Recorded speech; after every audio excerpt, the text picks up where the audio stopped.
So, everybody who has watched me for an extended period of time knows that I have a deep, deep, deep, deep opposition to the death penalty. For the starts, I'm going to give you a few reasons as to why I think the death penalty is There was a woman who stupid. set her husband on. This is stupid, okay? The first thing, okay? The first reason is that the death penalty kills innocent people all the time. As in, not even for child abusers? Correct. The death penalty kills innocent people all the time. The low estimate for the amount of people that are on death row is around 5% that are innocent. And that is the low estimate. That's the first thing. Okay? Second, and the thing is, if you're killed, if you're sentenced to death and they find out you're innocent, what are they going to do? Unscrew your urn and dump it out the prison window? That means nothing to you. You're already dead. At least if later technology evolves and we find out you're innocent, we can just let you go and hopefully give you some money and be like, hey, we're so sorry. Please get your life back together, and we can let them live out the rest of their days. But if we kill them, we've robbed their life. There's no ability to resentence them. So the first thing is it kills innocent people all the time, and for a criminal justice system that is so prioritized with, hey, valuing the innocent and innocent until proven guilty, if we can't even put them through the trial system again to make sure they're innocent, as new technology and new evidence comes forward, it kind of defeats the whole purpose. That's the first thing. The second thing is the death penalty doesn't work. What do I mean by the death penalty doesn't work? Not as in it doesn't kill people, but it doesn't have a deterrent effect on crime. There has been no evidence whatsoever ever provided that the death penalty actually has a deterrent effect on crime. All the nations with lower crime rates tend to not have the death penalty, and in the states in the United States that have the death penalty, they seem to be states usually that actually have higher crime. Now, you could make the argument, well, the reason they have the death penalty is because they have worse crime, and so they enacted it, but we have yet to find any effect, any evidence showing that it actually has a deterrent effect. In fact, many psychologists have said that they also could similarly find no evidence that it has a deterrent effect on crime. Next reason, it's terribly expensive. Due to the fact that we have an innocent until proven guilty system and like a functioning criminal justice system, it actually costs a lot of money to put someone to death. And it's not like, well, it only costs 25 cents for a bullet. Wow, you're super cool. I understand it. You have probably a very large penis. But we have an innocent until proven guilty system, and if we're going to kill somebody, we usually make sure they have an appeals process. And giving them an appeals process when we're literally going to take someone's life away makes sense. And that appeals process can cost tons of money. In the state of Maryland, my own state, so that's why I know the statistics, like off the back of my hand, I think it was like $25 million to kill one person. That is an absurd amount of money.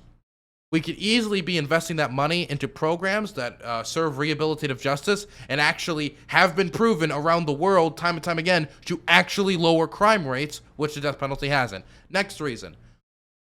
The death penalty helps foster a culture of retributive revenge justice instead of rehabilitative justice. I know there's certain individuals that'll never be rehabilitated, but the culture that having a death penalty says is one of revenge, one of trying to get that emotional feeling of revenge, which does not lower crime rates and does not help reincarcerated people down the line get rehabilitated into society. Our criminal justice system's main goal should be to rehabilitate people and to lower crime.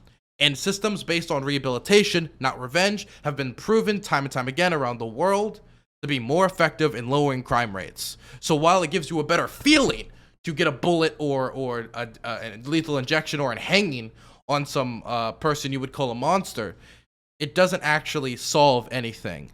And many of the people, when you talk to victims' families after the fact, after the death penalty has been applied, in the majority of cases, the people who are the families of the victims killed or slaughtered by these mass murderers or terrorists or etc., what they'll ultimately usually say to you is, I feel no better.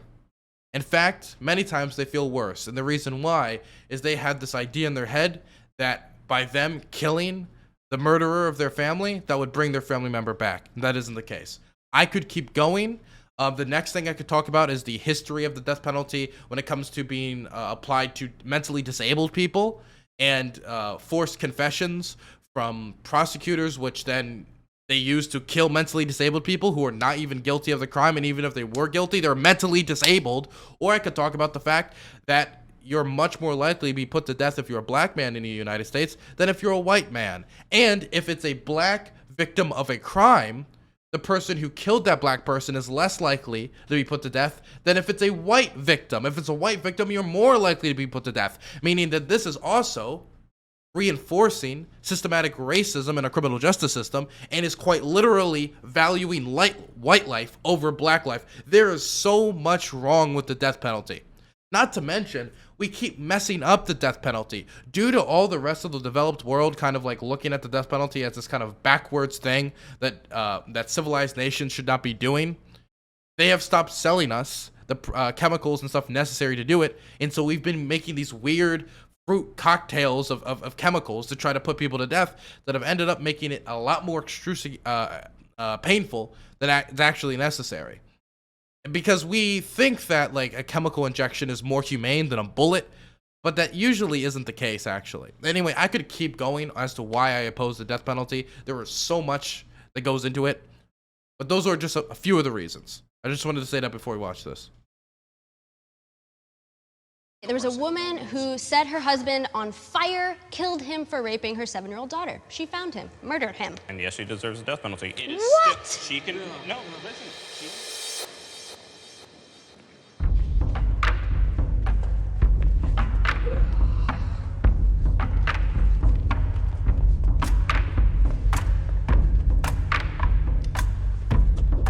If you support the death penalty, please take the light to the left. If you do not support the death penalty, take the light to the right.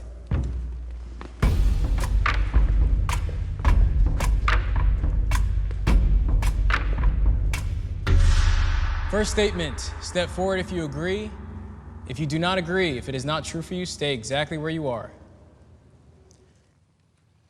Having a death penalty deters people from committing crimes. There is no psychological or statistical evidence of any sort to prove that nations that don't have the death penalty tend to have lower crime rates. Even in the United States, and states that don't have the death penalty tend to have lower crime rates, and there's been no psychological evidence provided. In fact, the psychological consensus is that it doesn't deter crime. But I know, I mean, I understand the logic, like, but death is scary, therefore people won't commit crime. Doesn't tend to be the case.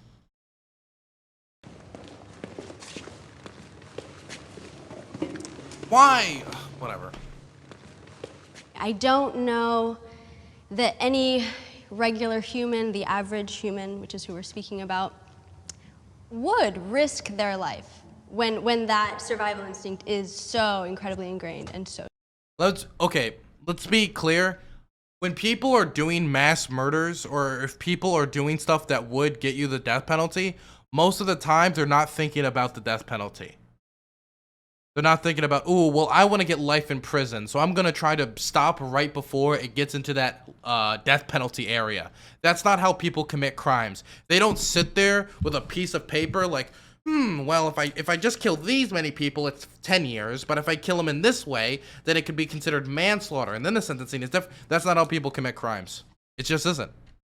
So strong. That's the foundation of my entire argument, the reason why I stay on the left-hand side.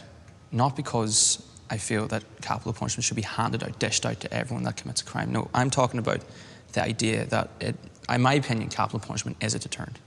It influences the way people behave. Look at Michigan. Michigan abolished capital punishment in 1858. Exactly. Look at the crime rate in Michigan right now. What? In 1858? What are you... You're trying to connect something that happened in 1858 to connect to a modern crime rate. That's over 150 years. You can't just connect that. 100. Okay, that is 150 years of history between 1858 and today. You can't just connect those two things. Okay, here's another one. In Chicago once, somebody bought a strawberry milkshake in 1927. Do you see the crime rate in Chicago? You got to give me more evidence than that. You got to prove that those things, or it's not just like they correlate, but it's also there's causation there. Not to mention, like I've said before, on average, states without the death penalty have lower crime rates. Not only states, but nations without the death penalty, on average, have lower crime rates. You cannot nitpick certain examples like Michigan or one state to try to put a blanket as this is what it is like across the board, because it's not the case. It's actually the exact opposite. Ridiculous. So let me ask you guys. Your child grabs a vase purposefully. You see them. Grab the vase, smash it on the ground, look you dead in the eye. Are they deserving of a punishment? Yes. Yeah, of course. Are they aware of their actions? They're 4 years old. Exactly. They looked you right in the eye. So they know. Exactly. So they know what they did was But wrong. they know what they're doing wrong. they're You 4 can't- years no. They know what they're doing wrong. She doesn't need to. The problem. Oh my gosh. The problem is when I talk to people like who are like really anti-death penalty, I get angry because a lot of times the arguments they make are just so awful. Like, why are you making this? Like, this is not an argument. Why are you arguing about detriment right now and you're arguing about a child? What you should be arguing right now is whether what this guy just stated is statistically true. What he just brought up with a statistic was a fact from 1858 that he's trying to use to correlate directly to the crime spikes in Michigan today, which there's no evidence to show that whatsoever. And instead you moved over to a child breaking a vase. It's like a challenge. You know, they're going to continue to do the same thing over and over, and Yeah, they're but going to you're- keep testing. you're in What that- if, you're what if in I that told you 1 that to instead of 5. punishing that child, you spoke to that child? Sold. People, though, might not have all the information in the way that a 4-year-old doesn't have all the information. Disagreeers. Please, one of you have the information about how it's just not true. Either the psychological information or the statistics. Because if there's no evidence that the death penalty deters crime, and in fact we have evidence showing the opposite, then we shouldn't have the death penalty to deter crime. That is the first fact that should always be mentioned, is that the fact that it doesn't deter crime. Then you get into how it has a racist history and it still has racist applications. Then you get into the fact that it's super expensive. Then you get into the fact that it kills innocent people. Then you get into the fact on how it's been used against the disabled community. I mean, there's so much you can like bring up here. But please, just the statistics or the psychological evaluation. Either, please. I really don't remember any time someone was like, you know, I really want to kill someone, but that death penalty, man, oh. No, it just doesn't make sense to me that that's a deterrent. If anything, a human connection to someone, like to themselves or their family or someone they care about, has been the biggest deterrent in my idea. Okay, this is better. I brought this up earlier. Please expand. Somebody have the. Please, this guy had something from 1858 that was completely irrelevant almost to the discussion. Please. Yeah, of course. Nobody. Anyone can be Whatever. rehabilitated back into society.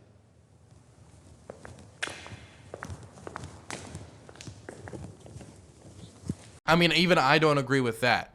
But the thing is, even just from like a financial point of view, you could bring out the fact that how expensive the death penalty is, or that we need to build a culture of rehabilitation generally to bring people back into society generally. And that's how we're not going to have people who are like extremely high reincarceration rates. If you look at nations that have no death penalty, on average, they have a lower reincarceration rates than nations that do, like the United States. Absolutely. Absolutely, y'all. Here's the thing. I think this is probably the most hippie part about my whole thinking, is that unending optimism for people, that I know better than to give up on someone. I agreed with... Here's just one example, right? And I could do this all day. Abstract. Japanese officials commonly claim that their country retains and uses capital punishment because it deters homicide. Although this claim is contested, few empirical studies have been done to assess the empirical reality. This paper uses data not previously available, monthly homicide statistics obtained through Japan's National Police Agency, to examine whether Japan's death penalty deters homicide or robbery homicide. Using vector autoaggression models, it concludes that neither death sentences nor execution deter homicide or robbery homicide. This is just one, and this is actually pretty up to date. This is from 2017. This is just one example. I could do this time and time and time again across the board. With the first half of the sentence, but not the second. And that I think anybody can be rehabilitated. That doesn't mean that they're going back into society.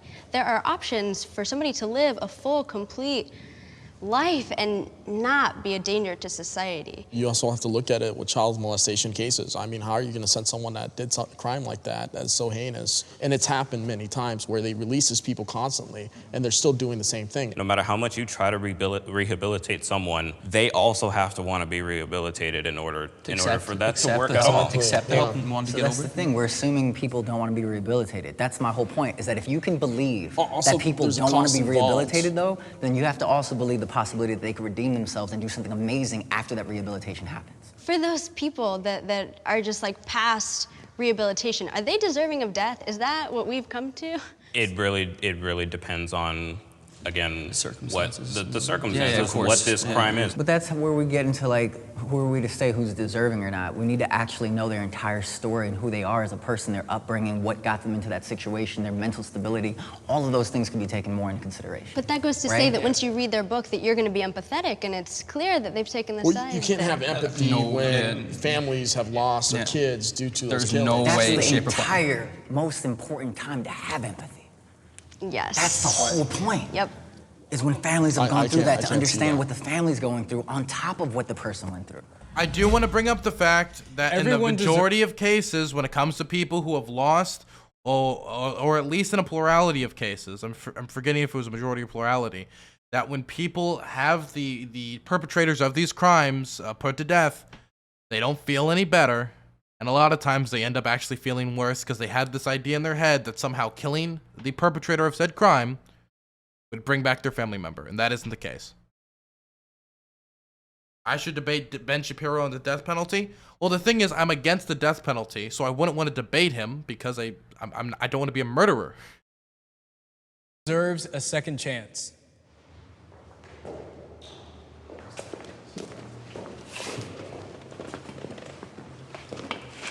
Personally, I don't think everybody deserves a second chance, but I do believe that there are people who do deserve it. So it just depends, again, like I was mentioning earlier, it depends on what kind of crime they're committing. If they killed somebody, I don't believe that they deserve a second chance. But if they did like a lesser crime, like they're stealing something from a store, like candy or something like that, or a TV or... Okay, somebody in chat brought this to my attention.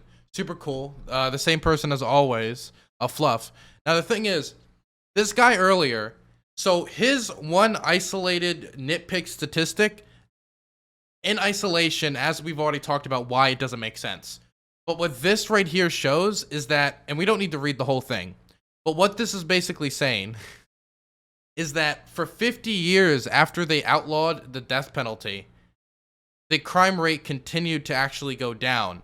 And it was only 50 years later, like after World War I, that the crime rate actually started to go in the other direction. So making that connection between the abolishment of the death penalty and the crime rise is just, again, it doesn't even work in this nitpicked example. Out of all of the examples in the world he could pick, he nitpicked one which might have somehow showed the death penalty to maybe be effective, and it just ends up being like completely false. This is why you can't just take a random fact from 1858 and try to make that the reason why Michigan is not doing perfect today. I do believe that they deserve a second chance. Here's the thing for me. This is why it gets hypocritical to me in this kind of discussion, where we all think about the other person of the victim or something like that in terms of second chances. But the whole biggest idea, we really confront this idea, is if it was us. Where would I want a second chance if I knew I messed up on something, however heinous or big it was, or however small it was? I want that second chance for me.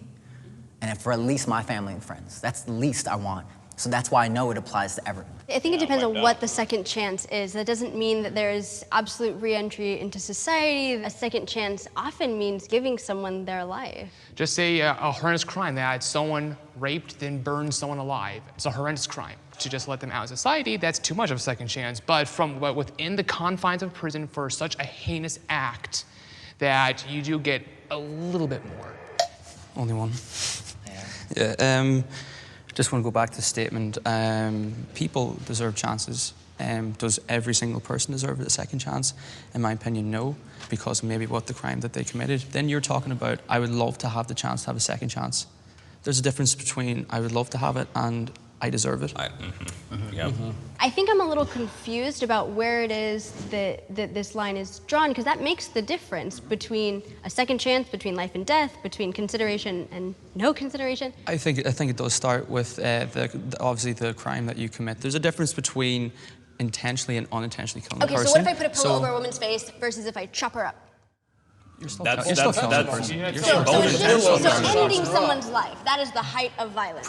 If it was calculated, I don't think you deserve a second chance. And in my opinion, for a crime like that, no, I don't care. I have no remorse. I have no mercy for anyone who kills anyone. Okay, there was... Premeditated. Okay, the thing is, there's a lot of cases where, for example, like a kidnapper, you'll like premeditatedly kill them after doing that. Or you're like somebody who's been sex trafficked and you'll premeditate it, like in a premeditated manner, you will kill the person who has sex trafficked you. Or you'll kill one of the people, because if you're sex trafficked, one of the people who are raping you. And those people will be sentenced. That happens. That is ridiculous. And this is why I hate like things like mandatory minimum sentencing. Is because people want just like, if you commit X crime, you have to at minimum get X penalty. I find that ridiculous. Because what you're doing is taking away a judge's discretion. And judges went to school for this. They're supposed to look at the case-by-case basis and the facts of each case to figure out what the punishment should be. And when you do mandatory minimum sentencing, all you're doing is saying, let's fill up the prisons and not even look at the specifics. Mandatory minimum sentencing is the equivalent of covering your eyes and then yelling, la la la, I'm not listening, go to prison, prison, 20 years, 30 years, 40 years, 40 years. That's the equivalent of what you're doing with mandatory minimum sentencing. I spoke about this the other day. There was a woman who set her husband on fire, killed him for raping her 7-year-old daughter. She found him, murdered him. That was not self-defense. That's revenge. It was premeditated. That's revenge. That's Yes, my opinion. and yes, she deserves the death penalty. It is What? still she can listen. She can go through the legal. I don't care how much it hurts. I understand. See, his thing is, we just need to kill people. That's his thing. That's what he's legitimately saying here. Don't look at the specifics of the case. Don't look at what made this a crime of passion. Don't look at the specifics. Don't look at the rape. Don't look at anything. What you need to do is just, if you kill someone, you die. If you're getting raped or if you've been raped by this person 20 times and then you kill them while you're sleeping, or if you're doing this or you're doing that, don't look at the specifics. That could make it a lighter sentence so they can rehabilitate you and bring you back into society as any rational person would. This is just you satisfying an emotion to kill and get revenge. This isn't building a criminal justice system that keeps us all safe. This is building a revenge-based system that makes you feel good and gets that, like, you know, have you ever watched like revenge compilations, right? Let's see if I can like show like if I could find something like a revenge thing. Revenge compilation, or like karma, instant karma, right? Have you guys ever watched an instant karma compilation? And what I don't know if I can show it because it's violence, but a lot of times what'll happen, someone will like pour like milk on someone's head and be like, nerd, and then like somebody will come out with a bat and be like, boom, and then you're like, oh, and it feels like great because you're like, everybody wants to see that justice, and that's an emotional response, right? And trying to apply that as your criminal justice model has been nothing but a failure in the United States. Rudy Giuliani's criminal justice model was not successful. People will say it was successful because, well, look, the crime rate continued to go down, but that's the thing. It continued to go down, not because of him, despite of him. It had been going down on a downward trend for a very, very long time.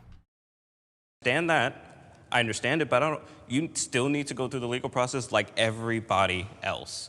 You don't take it into your own hands to go and So you guys talk about the death penalty like it's global justice, like you're doing something for the world, like you're removing a threat. But that woman was doing some global justice if I ever heard it. That was not her right to do, though. That's not how it How works. is it that you say that a jury of your peers, that we as citizens, we as the constituency, we have that right then? What, because we have numbers? Because we have I mean, some process. A death supporting penalty it? is a state-sanctioned homicide. It still is a homicide, but it is decided by multiple people. I know, At who that are point, we? Here's the thing. I think we need to go above the legal system in this dialogue because it was legal to have slaves. Yeah, exactly. Yes, Yeah, exactly. that was So whenever legal we And say that not was legal always also- just. we have to go beyond this. and that was This also is where our abolished. ideas transcend what we're talking about. And it If was also someone- abolished, yeah. And the point is, we want to also abolish the death penalty because it's not effective, it's immoral, kills innocent people, doesn't have a deterrent effect, and it also has a racist application. Genuinely apologizes for a crime, their punishment should be reduced. Genuinely apologizes. I mean, yes, but this is like a hypothetical that you could never apply to reality. If we had like a test that we could give someone, like, do you feel actually sorry about doing this crime? And the test results come back, yes, I feel actually sorry. Then would be a great like show of evidence to show like, hey, this person has legitimately rehabilitated to a certain extent, and I think we should lower their sentence because this person has like probably a much higher rate and likelihood of being rehabilitated. The problem is you can't test for like a genuine apology. Right? Yeah, sorry for the murder. Yeah, you can't. You don't like listen for like a sound in the voice or something. So, I mean, hypothetically, yes, but I don't think it's possible.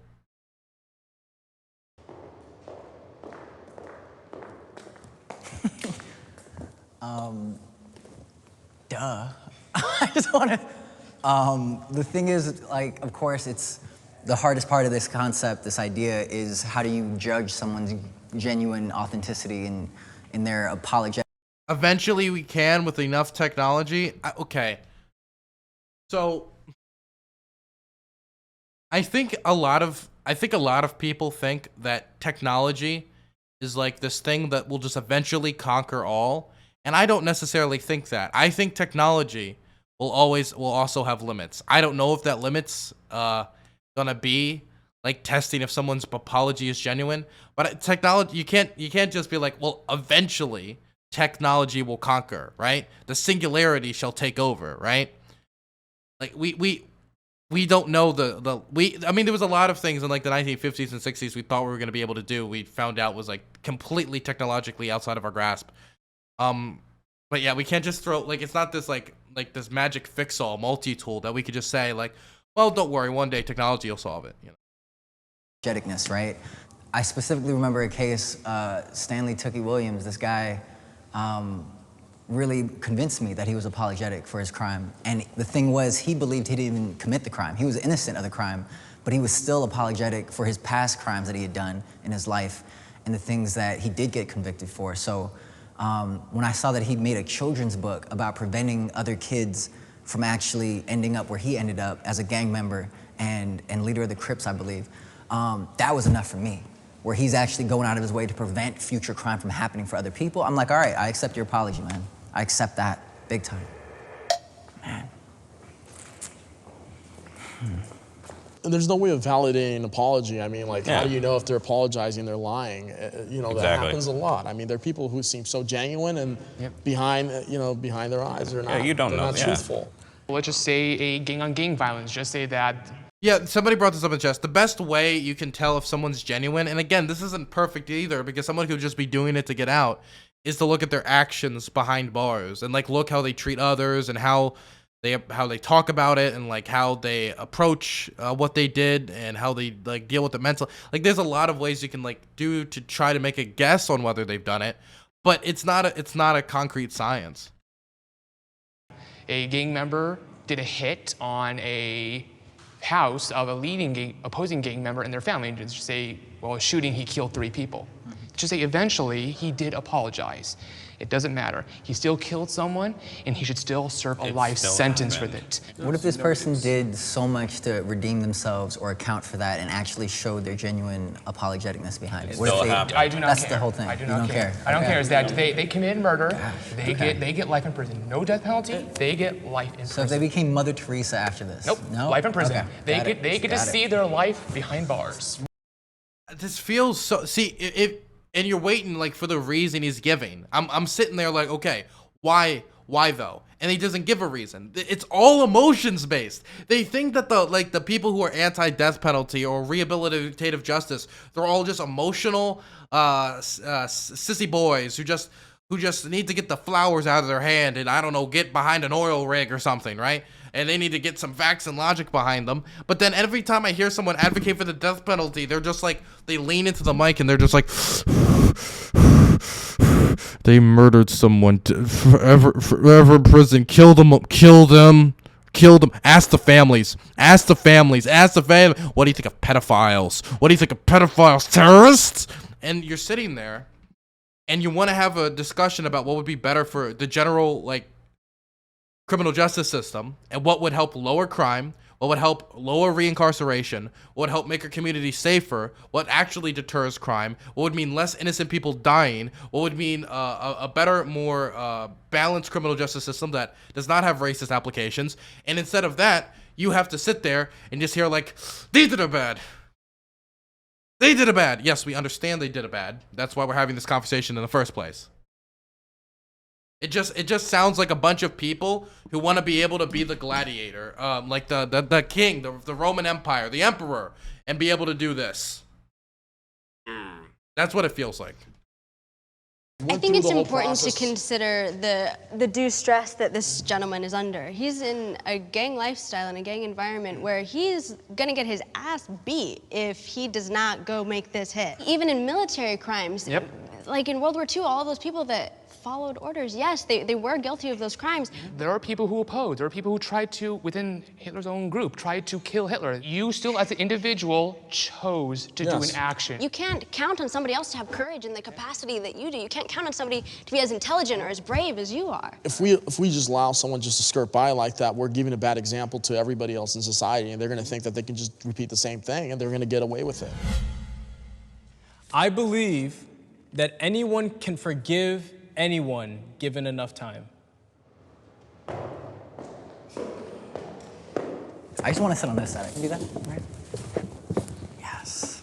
Sit right here this time. Why Yes. This guy with the fro, man, he is having a lot of fun. I mean, once I read a story about a mother that forgave the killer of her child, I'm like, okay, I believe in it. I believe anything is possible now. Imagine your mother for a second. Oh, shite. If someone were to kill your mother, would you be able to forgive that person? I've actually had this, I've done this experiment a million times, and people, like, I've already talked about this a million times. I don't know if I would necessarily be able to forgive them, but I don't think me being the administrator of justice is exactly the smartest thing, because obviously I have a ton of bias in the case. But I most certainly wouldn't want to put the person who, and this to me would be the person who gave my mother heroin, in my mind is the person who killed her. I wouldn't want them to get the death penalty. Certainly. My main goal would primarily be making sure that the harm they are doing to the world has stopped. The same thing would be true for the person, and I'll get really, it's not pleasant, for the person who raped me when I was 5. I don't want to give them the death penalty. I just want to make sure that nobody else is hurt. So I would not sentence them to death. No.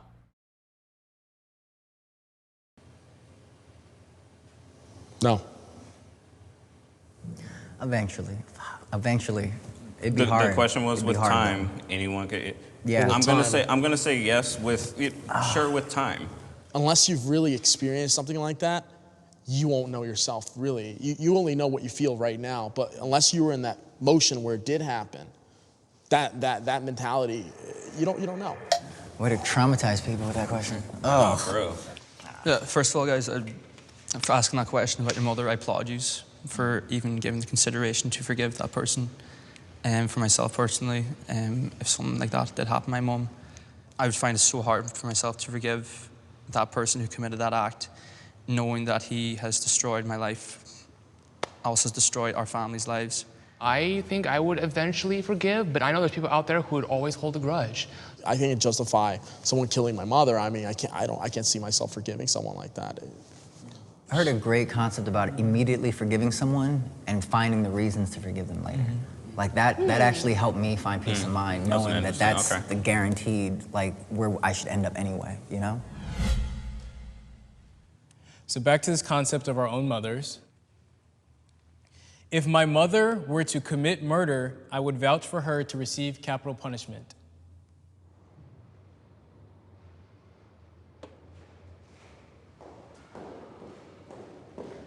I mean, I'm just against the death penalty, so this is an easy no for me.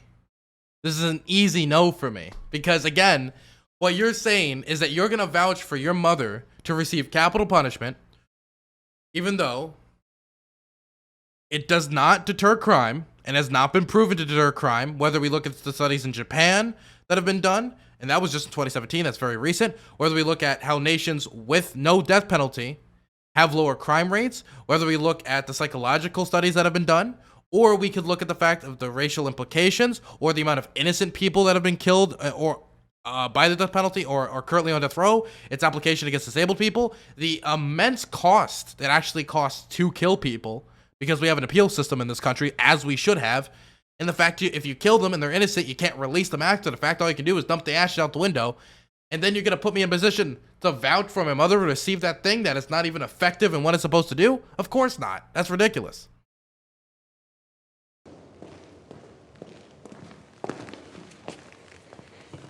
I can't, you know, I can't sit here and be a hypocrite and say that I'm for capital punishment. If my own mother would to commit a crime that's so heinous, yeah, I would be for, even for her. The law applies to everyone. Everyone, even my own mother. Yeah. If law enforcement abides by, it has to abide by the laws. If us citizens have to abide by law, yeah, mom should too. This is a very troubling thing for me that anybody. Yeah, for me, it's like asking, it's asking like a vegan if they would eat their pet. Like, of course not. It's like they're already against eating meat, so asking them if they eat their pet is like the easiest answer in the world. Like, no. Walked up to these chairs because, one, it's something that I question morally and emotionally about our society, that we're not already crying or feeling some kind of feeling about our own mother being on death row. Because now we can easily imagine, if we take it one more step further, that every single person on death row is somebody's mother or father or sister or brother. We can't escape that we'll be sad, but at the same time, they committed a crime and they have to pay for it. That's it for you? Why That's does it it? have to be the death penalty, though? Why does it have to be the death penalty? Like, there's Why, no discussion, why would I be there's no for the deeper death penalty in the emotional- first place on other crimes? Punishment, Sex yeah, offenders, why punishment, would I be for? And what if they were a sex offender themselves? That doesn't exclude them because they're my parents. Yeah. I am afraid that there are innocent people on death row. At a minimum, 5%. We've done this before. I've talked about this 6 million percent. The lowest numbers I could find, and this is the lowest estimate, is 3 to 5%, and that's on the low end.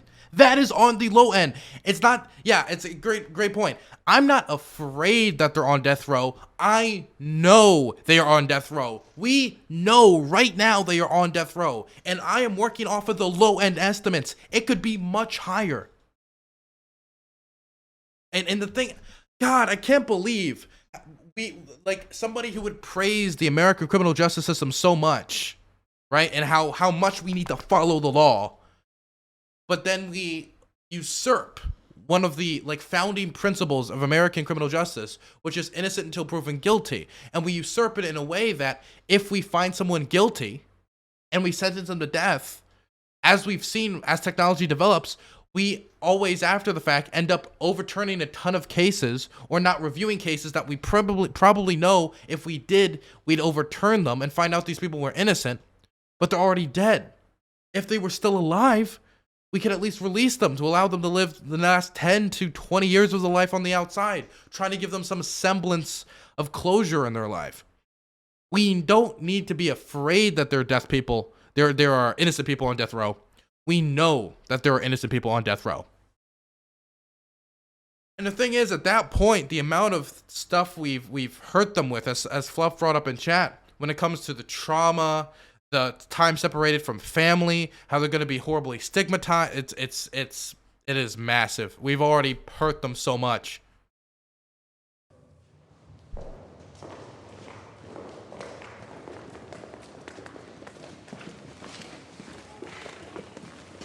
think we can all agree Yep. Yeah. that there has been instances. been There's many no denying that. cases. There's no denying that fact. Isn't the There current could be more too. There could be more people. The current count, I believe, ever since President Carter, is 100 people have been found not guilty due to basically witnesses lying, DNA, and other such things. So 100 people is not a small amount. Yeah, if one person is innocent, that's enough for me to not trust the legal system.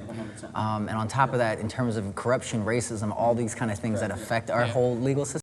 We have a legal system that values innocence so highly, so to be able to throw it away so quickly, again, based purely on that emotion of wanting that revenge, thinking it will deter crime, when all the statistics show, whether it's the Japanese studies, whether it's comparing death penalty states to non-death penalty states, whether it's comparing death penalty nations to non-death penalty nations, shows it doesn't deter.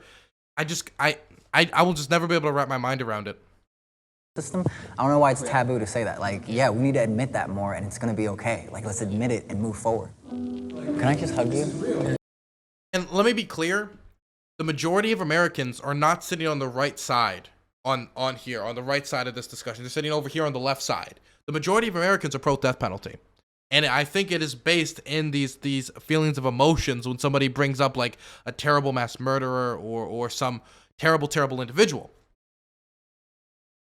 And they think they're keeping people safe, but they're not.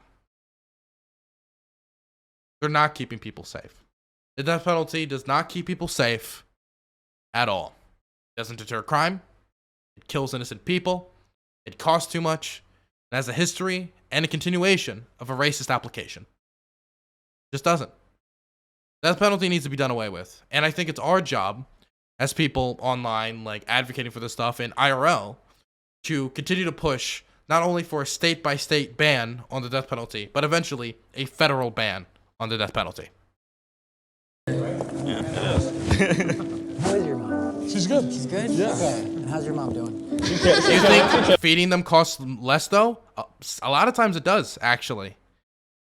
What was it? Like, it was like 25 to $30 million to kill one person in the state of Maryland when we still had the death penalty. It costs a lot of money. Yeah, she's safe. She's chilling. Okay. That's a wrap. Good job, guys.